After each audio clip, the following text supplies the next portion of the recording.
On Thursday, we also have the recruiting show with Andrew Nemec. Oh. 7 p.m. You can hear recruiting show with Andrew Nemec every Thursday right here on The Fan. And he's kind enough to join us now. Nemec, how you doing, my dude? I'm good. I just helped my uncle move, so I'm like sitting in my car still sweating. So it's been a little bit of a rough morning, so this is a nice little break to cool off and relax for a minute. You are the best nephew ever. It's 100 degrees outside, and Nemec's out there like, yeah, I got you. I'll help you come out. If that says anything about who Andrew Nemec is as a person, right there. Andrew Nemec helping his uncle move on the hottest day of the year here in Portland. It was fireworks on the 4th of July for the University of Oregon as some found it a bit of an upset. DeCorian Moore, the 5-star wide receiver, number 1 wide receiver in the class of 2025, and many believe is a top 5 prospect across all of high school football out of Duncanville, Texas, pledged to the Oregon Ducks. Nemec, how did this all come about? Because it seemed like everything was trending towards Texas for DeCorian Moore, and he, on the 4th of July, flips to the Oregon Ducks. Yeah, I think a lot of people assume that was kind of the safe route, that he's from Duncanville. It's a powerhouse program in Texas. We've seen this, though, with Dan Lanning and even a little bit, in the previous regime with Cristobal. There was a time when Mater Dei and St. John Bosco in California were pipelines. Tell Danny to cover his ears. They were pipelines to USC, and Oregon's kind of carved out a path there. They just got Jordan Davison. Some people have him as Rivals ranks him as a 5-star running back. He's out of Mater Dei. They've just done a nice job of building inroads to power programs. And when Oregon offers you now, I've talked about this on my show the last couple of weeks, when Oregon offers top prospects now, they want to check out Oregon. They are in that rarefied space with Ohio State, Alabama, Georgia. So Oregon offered DeCorian Moore. He took a few visits. I think the lean towards Texas was a little overstated. I think he always liked Oregon. And then he said, somebody asked him before his commitment, what is the reason you're going to choose the school you choose? And he said, I want to carve my own path. That was a pitch that Oregon gave him, is like, don't stay in state, go do your own thing, be your own guy, be a West Coast guy playing in the Big Ten. I don't know how that works still. It's still a mind blowing fact for me. But and then he said he trusted everyone on the staff. The other key piece here is Coach Sample's father is the coach at Duncanville. So there were inroads there. So that's really how it all came together. Nemec, how is the recruiting landscape changing as the evolution of cycles has come through now, with NIL being fully instituted, teams moving into new conferences, the knowns are more known and quantified. What's different about the cycles now than the previous iterations over the last confusing 2 or 3 years? Sure. Well, 2 years ago, I think when it started, or 3 years ago when it started, I just got the sense talking to people that one of the first questions is, how much am I getting paid on a visit? And that was my sentiment. That was my sense of what was going on. I talked to another prominent national recruiting guy and said, am I on the right track here? And he goes, I can't even tell you how many coaches say the number one question is, how much am I getting paid? And now I think there is, within reason, there's sort of a price for how good a player is. There's a standard, there's an understanding of roughly how much a guy will make. And yes, that comes up. Yes, that's still important. But I think guys kind of tier it. Maybe they want to make $80,000 a year and they want to build relationships, so they get their pocket of 4 or 5 schools that are willing to match that number. And then it does come down to relationships and coaching style and playing style and things like that. So I think it's a lot less, that phrase, act like you've been there before. It's kind of like recruits now have been there before. And to be fair to the guys a few years ago who were like, how much am I getting paid? $100,000 a year? Holy cow. They hadn't been there before. So it was new territory. Now, Nemec, Rick Neuheisel said it on Friday, and it started like making its waves across social media. But I think everybody around here is like, well, yeah, duh. He said, Phil Knight is 86, desperately wants a championship, is pumping money into NIL at the University of Oregon. Okay. I have long said that was like, oh, no way, Phil Knight wants that. But I've long said that that NIL gets you in the door of homes that you probably wouldn't be before. It can help you close a whole hell of a lot. In the middle, though, you mentioned Decorian Moore. It was about relationships. It was about building recruiting. Has the actual recruiting aspect of that changed all that much in the world of NIL? To be honest, I don't think so. I think there's always that kid who's like, I went to the highest bidder, and that still exists. In fact, I ended up throwing away a story that I was doing that was national. It didn't involve Oregon or Oregon State, but the kid was on record, and he was like, here's how much I got offered from one school. Here's how much I got offered from another. It's life-changing money for me, and so I picked the school that offered me more money. And I was like, I kind of, even though it's legal, I kind of feel weird writing that. In general, I think NIL matters. Listen, it matters. Like, here's the thing. Guys are getting like a 4-star that's a top 250 kid in the country. They're getting $100,000 a year. That's roughly the going rate. If you're a 5-star left tackle or quarterback or receiver, you might be getting over $1 million a year. That's life-changing money when you're 17 or 18 years old.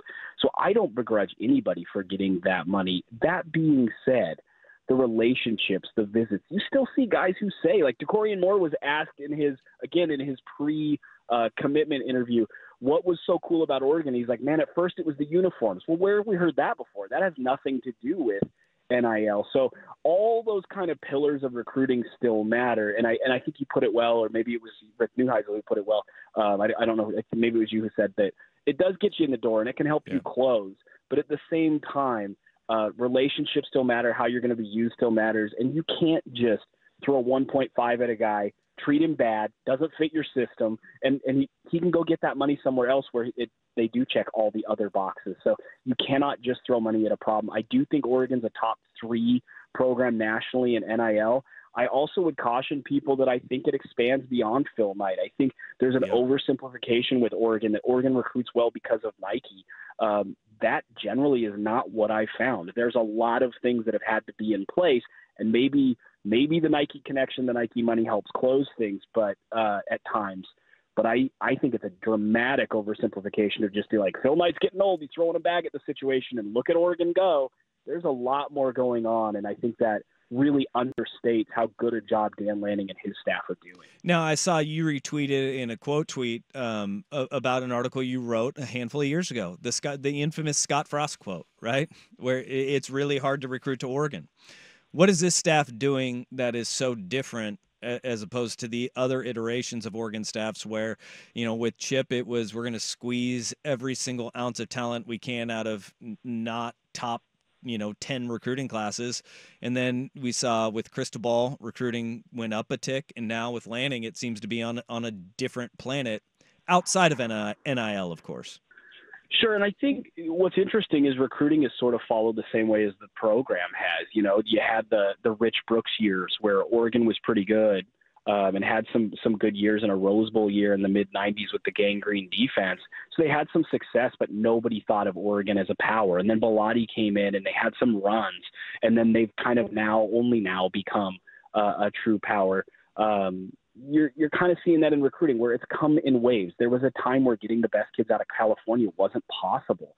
I think there's a multi-tiered answer to why recruiting is doing well. I think a big part of it is that USC and Washington have kind of left some openings. As good as Washington was last year and as historically great as USC has been at times, although it's been a while, USC is not getting all the best kids in California, and there kind of is a vacancy for West Coast power. Oregon has filled that void. Dan Lanning's a relentless recruiter, and Mario was a relentless recruiter, but I like to say Mario recruited like you think an offensive lineman would, where he wanted you to know how hard the work was, and he was a grinder. Dan Lanning kind of just does it in a cool way. They work as hard as anybody else, but nobody talks about Dan Lanning as a relentless recruiter, as in, the guy never sleeps. That was the big thing with Cristobal. Like, he never sleeps. He's always recruiting. Lanning's always recruiting too. We just don't talk about it that way. The other way in which Oregon has really elevated is they're not taking that kind of questionable 5-star, maybe like a Justin Flo. They're getting more of the solidified guys, like a Decorian Moore, who's a top 5 recruit nationally. They're getting those guys, and they're developing those guys. Oregon just set their record for most drafted players in the NFL with 8. And there were years and there were times, in the Rich Brooks years and the Bellotti years, if they had 8 guys drafted, the next year you'd go, man, the program's gutted. They lost 8 stars. They don't have that many. That's not the case. Oregon's kind of a top 4 projected team for next season across the board.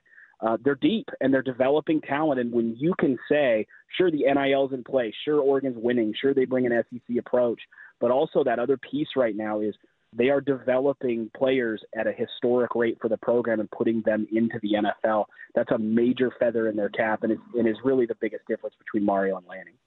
Nemec, who are some kind of guys that are remaining in this recycle that the incoming Big Ten schools are kind of looking at that could be impact players, and who are a couple of guys that you see that of the newcomers to rosters that are going to be impact freshmen? You mean in terms of the 2025 class? Yeah. They are getting so many guys. Like they've tied the record for most 5-stars in a class already. They're still in it for Trey McNutt, who's a 5-star defensive back. They're still in it for Jonah Williams. Decorian Moore is an electric return man. He's the number 1 receiver in the nation, and we've seen this all the way up into the NFL. Receivers, because of 7-on-7, because high school passing attacks are so much more sophisticated, we are seeing that receivers are kind of ready-made and hitting the ground running a lot. I think Decorian Moore could be really special. I thought Brandon Finney was a major feather in Oregon's cap. This was a kid from the Northeast, from a school that a few days later had a kid commit to Penn State. It was one of Penn State's schools, and it's as far northeast as you can really get. The kid's out in Maryland. And Oregon showed interest in Brandon Finney, a top 100 prospect nationally, a corner, 6'2", long, athletic. They show interest in him. Oregon doesn't even really land on the radar. Nobody a month ago is even thinking Oregon's got a shot at him. They bring him in for a visit. He commits. And if you don't think that's a shot across Penn State's bow, like, hey, in your heartland, before we've ever even played a Big Ten game, we're going to go snatch up one of your top targets. And we just sort of flippantly have shown interest within the last few weeks, and we got him. That had to have put the fear in Penn State in a different way than I'm sure they were prepared for. Same thing with Dorian Brew out of Conroe, Texas. He's a Texas kid, but he actually grew up in Ohio, dreamed of being a Buckeye. He's rated as high as a 5-star corner in the composite rankings. I think Ohio State almost thought he was a foregone conclusion. On 3, had a 99.3% chance he'd choose Ohio State. Oregon hosts him on a visit. He commits to Oregon. They're doing some damage in the Big Ten in a way, in the Big Ten heartland in a way that I think is going to just kind of put the fear of God in some of those programs, to be completely candid. Speaking of the fear of God in opponents, who is Jaw Jackson? Because I saw this kid pop up today, the commit to Georgia, 6'11", 300 pounds, and he was a basketball player. Do you know anything about this guy? I've seen like the memification of his recruitment. He's a giant and going to Georgia. That's scary. They will certainly get him ready. Every once in a while, it seems like every cycle, there's the one guy that's you're like, how are we the same species? Like I'm a 5'8", 180-pound man, well, young man, whatever you want to say, boy looking. I'm not very big. And then there are these guys who are like, how big is he? He's almost 7 feet tall. Good Lord.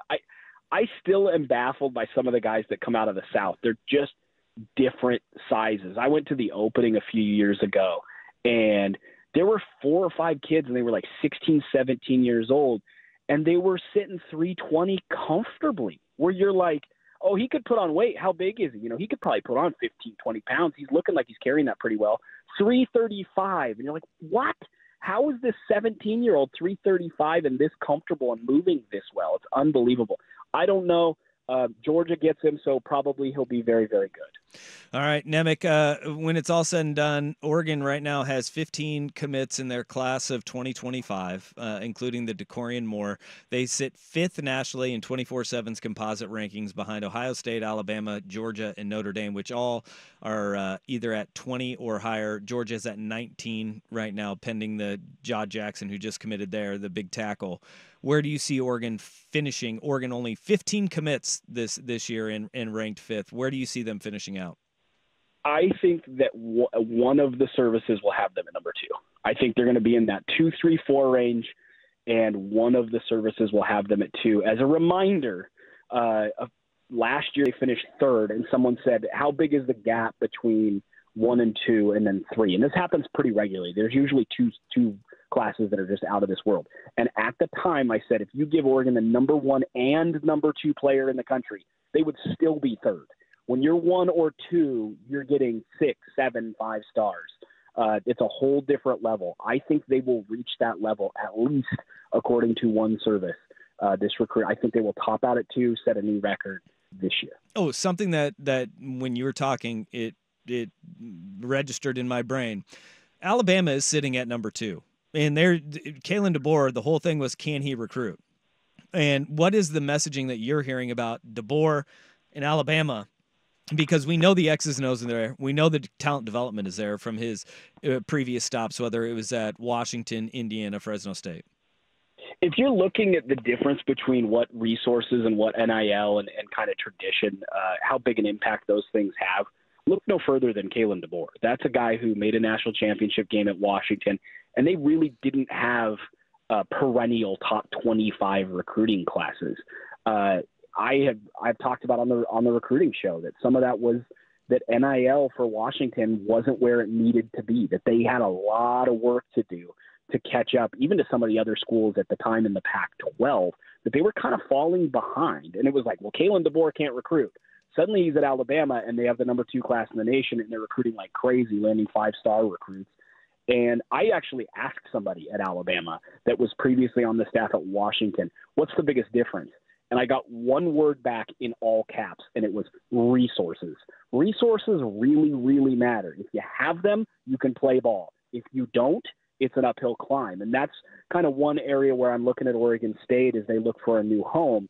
Will they be able to, whether it's fundraising or through whatever conference they end up in, will they be able to have maybe not all caps resources, but maybe at least italicized resources so they can kind of throw their weight around a little bit and stay at least at the top of the Mountain West? You have to have resources, and Kalen DeBoer has them now, and Alabama looks like they haven't really missed a beat. We'll see on the field. Off the field, clearly not so much. He's a director of recruiting for SB Live and host of The Recruiting Show with Andrew Nemec, Thursday night, 7 o'clock, right here on The Fan. Nemec, thanks for the time, man. Appreciate you. Of course. Thank you. I was mentioning that Jaw Jackson kid. Mm-hmm. So he popped up on my Twitter feed because it was like, of course, the Bronny James connection. Mm-hmm. He was on Bronny's AAU team. Yeah, he played for Overtime Elite. I was wondering if it was the same guy when you mentioned it. I was like, wait, he's playing football now? Yeah. Yeah, no, he's got like a 7'5" wingspan. He is he's 6'11" or 6'9", depending on where you look. So 6'11" in cleats, probably. But he's 3 Overtime Elite championships. Mm-hmm. He was an elite basketball player. This is Georgia's offensive line recruiting class, and he's a class of 2024 kid. So he's going to show up like next week at Georgia. This is their 2024 class, just brand new to the Georgia football program. 6'6" and a half, 365, 6'7", 335, 6'5" and a half, 335, 6'7" and a half, 391, 6'7" and a half, 336, 6'5" and a half, 320 pounds. And then the small guy is, if you want to take his smallest measurements, Jaw Jackson, 6'9", 300. The 6'7", 365, that's the, like, as a true freshman, that's terrifying. Daniel Calhoun. Georgia, what are you guys doing there? And if you'll notice, they all come from the same pocket in southeastern United States. Goodness gracious. Except for Jackson, his hometown is San Diego, and then he moved over there to Atlanta. Yeah. Goodness gracious. My God.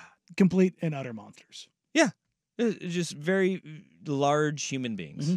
Very large human beings.